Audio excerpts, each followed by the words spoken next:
Hello friends, ये मेरी दूसरी वीडियो है। कृपया इस वीडियो को भी आप उतना ही देखें जो पहली वीडियो देखी, और आपने उसे इतना पर दूसरी वीडियो बनाने पर मजबूर हो गया। ठीक है, तो बहुत बहुत धन्यवाद आपके प्यार का।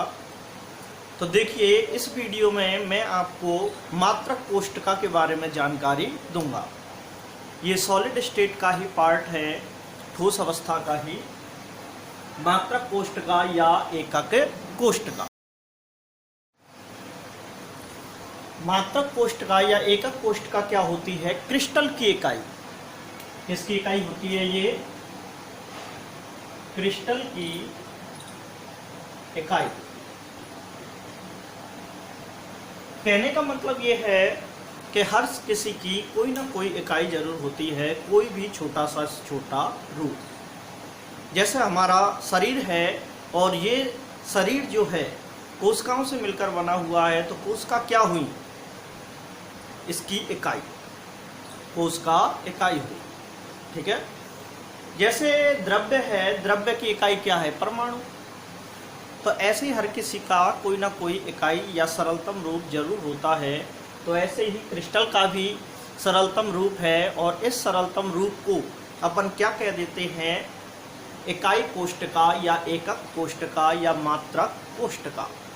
ठीक है, तो ये मात्रक कोष्ठका होती है, यानी कि जिसकी बार बार पुनरावृत्ति से संपूर्ण क्रिस्टल की प्राप्ति होती है, उसी को ही अपन इकाई कोष्ठका या मात्रक कोष्ठका कहते हैं। जैसे ये दीवारें हैं, और ये दीवारें ईंटों से मिलकर बनी हुई है, तो ईंट क्या कहलाएंगी? इसके लिए मात्रक कोष्ठका या इकाई कोष्ठका या एकक कोष्ठका। ठीक है, तो ये क्रिस्टल का सरलतम रूप है। तो आइए पहले मैं तुम्हें घड़ियाँ एकक कोष्ठका बनाना सिखाता हूँ। तो मैं एकक कोष्ठका किस तरह से बनानी है, ये देखो। इस तरह से एक वर्ग खींचेंगे, ठीक है, और फिर इसी के ऊपर दूसरा वर्ग थोड़ा हटते हुए खींच लेंगे।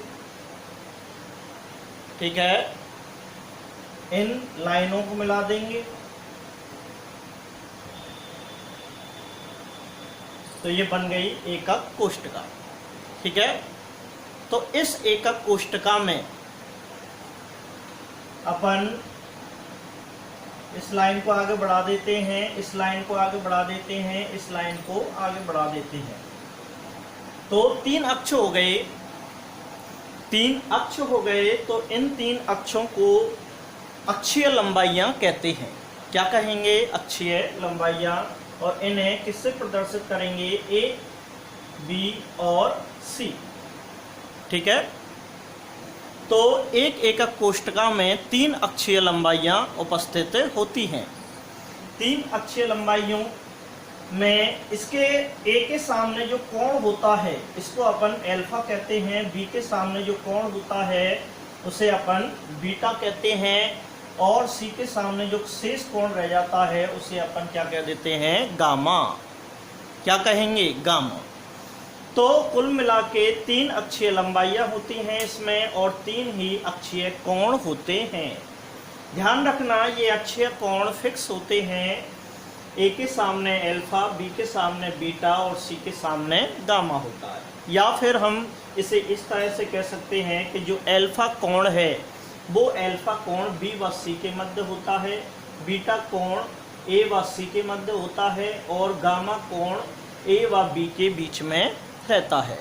तो कुल मिला के एक मात्रक कोष्ठका के कितने पैरामीटर हुए? 6। एक मात्रक कोष्ठका के कितने पैरामीटर होते हैं? 6। इसमें तीन अक्षीय लंबाइयां होती हैं, यानी कि अक्षीय लंबाइयां। अक्षीय लंबाई कितनी होती हैं? 3, ए, बी और सी। तीन अक्षीय लंबाइयां होती हैं, और अक्षीय कोण कितने हुए? अक्षीय कोण हुए अल्फा, बीटा और गामा। तीन अक्षीय कोण, तीन अक्षीय लंबाइयां। तो कुल मिला के कितने पैरामीटर हुए इसके?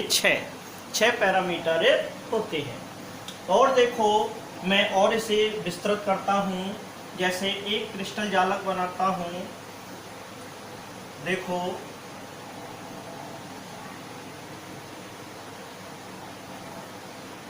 ठीक है, एक वर्ग इस तरह से बना लिया,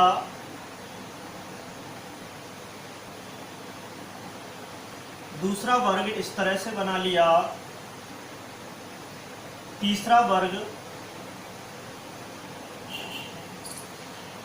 इस तरह से बना लिया।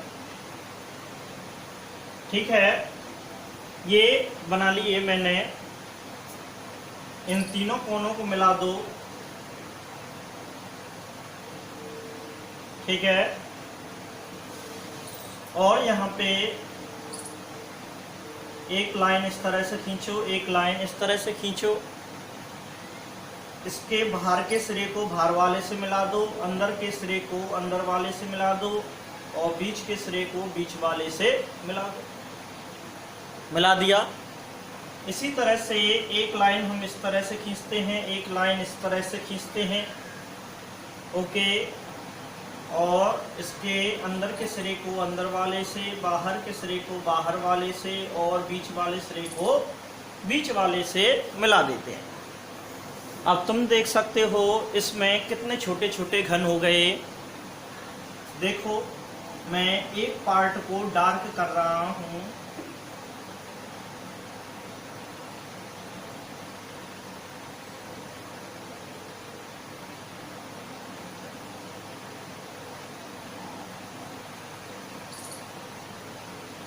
देखो मैंने एक एकक कोष्ठका को डार्क कर दिया।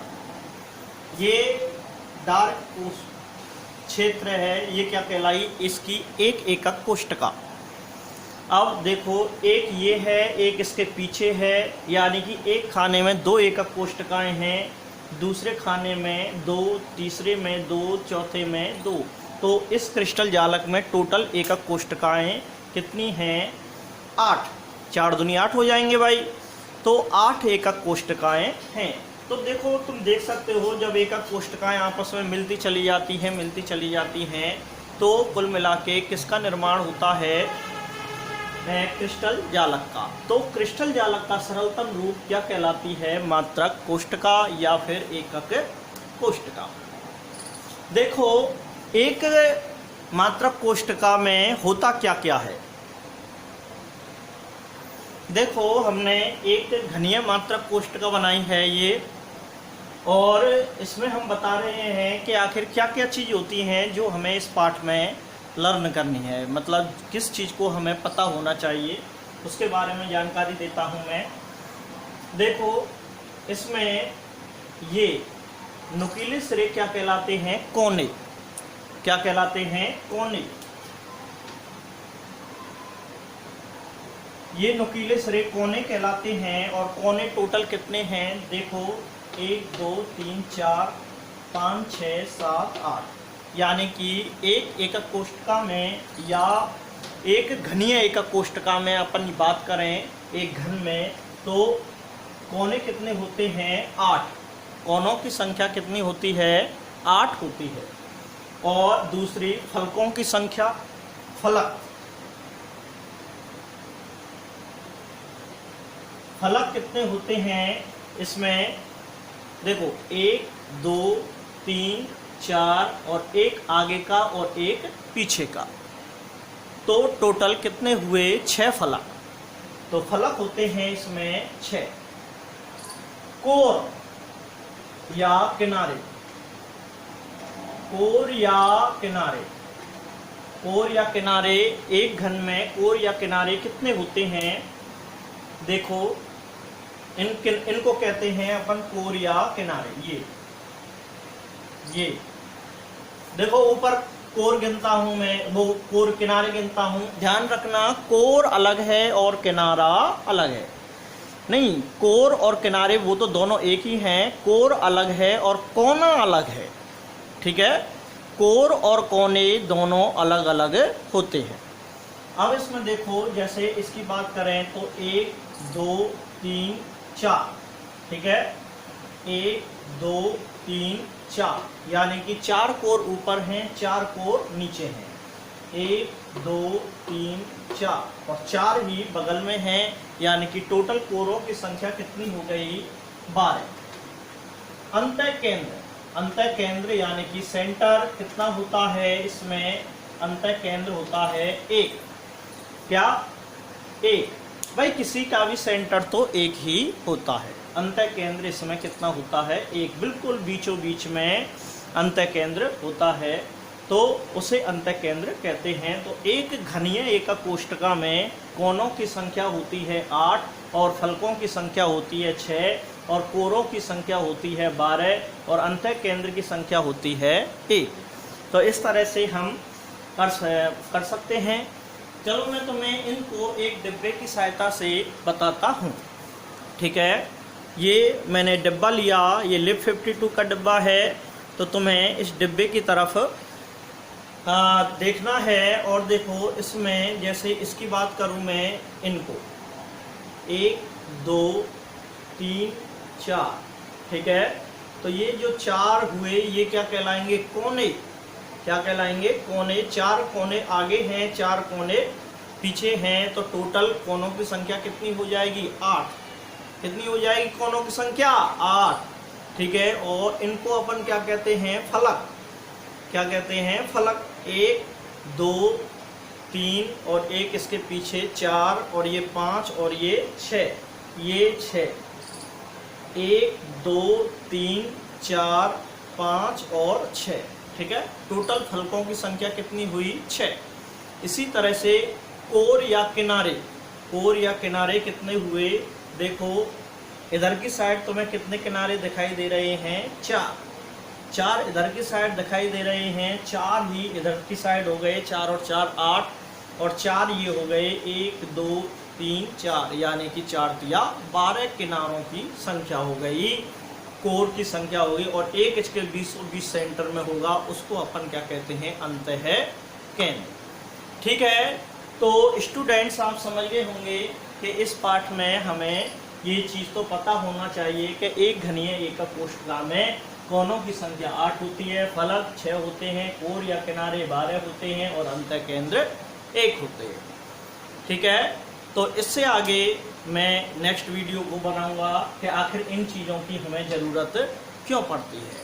ठीक है, तो इसी तरह से मेरी वीडियो को देखते रहिए और लाइक और सब्सक्राइब करते रहिए और ज़्यादा से ज़्यादा शेयर कीजिए, जिससे और बच्चों को भी लाभ मिल सके। धन्यवाद।